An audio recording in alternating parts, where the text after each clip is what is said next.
Alam naman natin ang karelasyon ngayon ni Rufo Gutierrez ay walang iba kundi ang dating mayor ng Quezon City na si Herbert Bautista. Ano kaya ang magiging reaksyon ni Rufa na hinatulan na ang kanyang boyfriend na si dating Quezon City Mayor Herbert Bautista na guilty ng sandigang bayan? Ano kaya ang magiging reaksyon ni na Annabel Rama at Eddie Gutierrez na ang boyfriend ng kanyang anak ay guilty sa isang kaso sa sandigang bayan? Ating alamin ang reaksyon ni Rufo Gutierrez.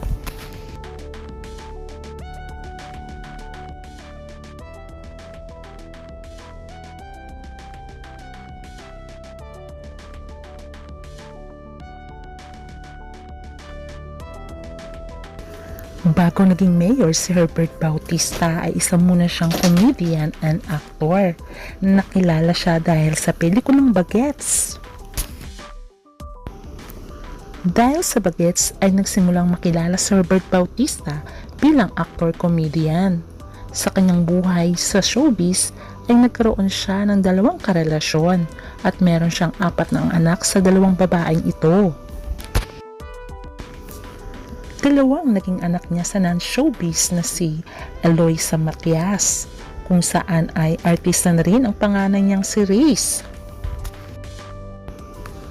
Si Reyes ay nakakontrata sa ABS-CBN, samantalang kanyang isang kapatid ay tahimik lamang at non-showbiz.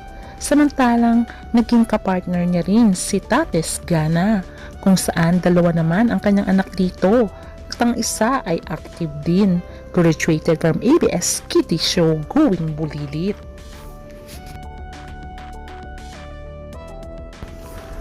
Walang pinakasalan si Herbert Bautista sa kanyang mga karelasyon, pero maganda naman ang kanyang relationship sa kanyang mga anak at co-parenting siya kasama ng kanilang mga ina.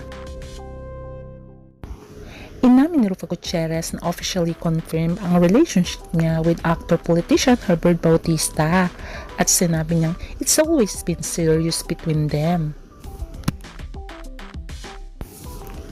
Matatandaan na merong anak si Rufo Gutierrez kay Ilmas Bectas, kung saan ay sila ay nagkahiwalay at na-annul ang kanilang kasal.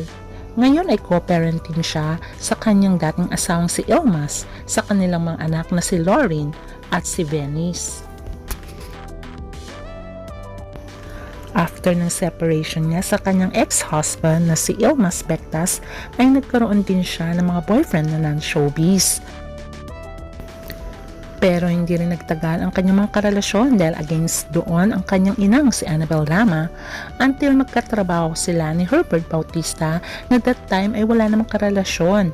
Dito nagsimula ang kanilang pagkakadevelopan dahil sa teleseryeng The House Arrest of Us in year 2020.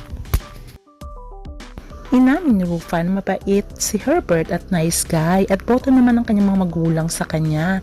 I'm very happy for him and she's happy, I'm happy, saad pa nga ni Rufo Gutierrez. Pero ano kaya ang magiging reaksyon ni Rufo Gutierrez sa kasong kinasasangkutan ng dating mayor ng Quezon City na si Mayor Herbert Bautista? Ano kaya magiging reaksyon ng kanyang mga magulang?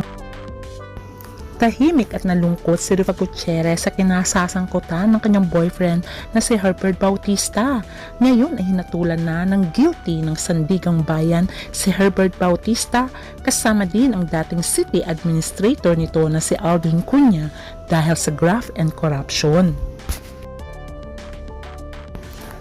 Ayon sa balita ay naglabas si Herbert Bautista ng more than 32 million bilang kabuwang bayad sa isang information technology firm para sa pagbili ng online occupation permitting and tracking system noong 2019. Pumasok di umano si Herbert Bautista sa isang kontrata at inaprubahan daw nito ang paglabas ng kabuang bayad kahit hindi pa i-deliver ang proyekto at ang kawalan ng ordinansa na inaprubahan ng Sangguniang Panglungsod. Inalabas ng 148 pahinang desisyon ang Special 7 Division na nagpapatunay na guilty beyond reasonable doubt si Herbert Bautista at ang kasamahang niyang si Cunha. Sila ay guilty sa paglabag sa Section 3 ng Anti-Graft and Corruption Practices Act. Hanggang ngayon ay tahimik si Ruffa Gutierrez tungkol dito, at kung totoo man ito ay syempre hindi makapaniwala ang aktres na gagawin ng aktor iyon na siya ay naninilbihan pa sa Quezon City bilang mayor. Pero kung siya ay natulan na at talagang malakas ang kaso, ay sana ay panagutan nito kung totoo man siya ay nagkasala. Kaya naman ang mga fans ni Ruffa Gutierrez, naku, hiwalayan mo na yan. Dahil baka makulong pa yan, sayang naman ang beauty mo. Mas marami pang deserve na lalaki dyan. Kung totoo man yan, na guilty na siya. Meron din nagtatanggol na dapat nandyan ka sa tabi ng boyfriend mo in times of need. Kung kayo si Ruffa Gutierrez, anong gagawin nyo na nakatulan na ng guilty ang iyong boyfriend? Mag-i-stay ka pa ba o kakalas ka na? Comment down your thoughts. Kaya abangan na lang natin ang susunod na kabanata. Please don't forget to like, share, subscribe. Bye!